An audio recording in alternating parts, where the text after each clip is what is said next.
Sir एक और चीज़ जिसको कई साल बीत चुके हैं, डीमोनेटाइजेशन, नोटबंदी, उसको लेकर ज़्यादातर लोग ये मानते हैं कि अर्थव्यवस्था के लिहाज से वो सही कदम नहीं था। आप पीछे मुड़कर देखते हैं तो क्या लगता है आपको?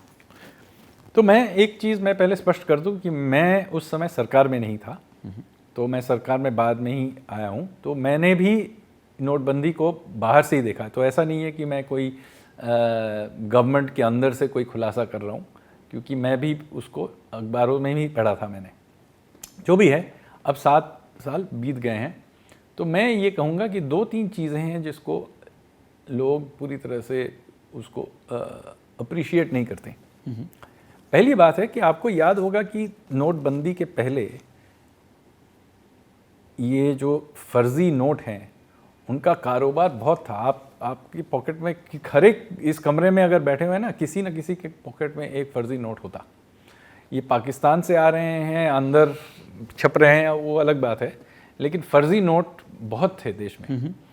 तो अब जो फर्जी नोट जो हैं अब काफ़ी कम हो गए हैं, और साथ साथ ये दूसरी बात है कि एक डिजिटलाइजेशन भी हुआ है जिसमें फर्जी करना काफ़ी कठिन है जी।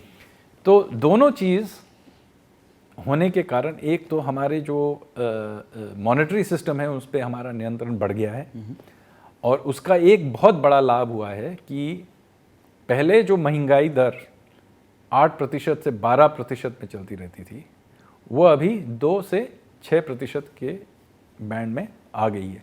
अब ये अच्छी बात है, क्योंकि देखिए आज भी लोग महंगाई दर पे बोलते हैं देखिए बहुत महंगाई बढ़ गई है, लेकिन याद रखिए कि पहले जो महंगाई दर थी आज से कहीं ज़्यादा थी। दाम 8 से 12% बढ़ते रहते, हर साल बढ़ते थे। 10% तो नॉर्मल था, अभी हम लोग 5% पे रोना धोना होता है। तो ये जो फ़र्क हुआ है, इसमें एक योगदान नोटबंदी की है कि जो फर्जी नोट हैं वो पहले से काफ़ी कम हो गए हैं, और दूसरे तरफ से डिजिटाइजेशन हो गया है। जी।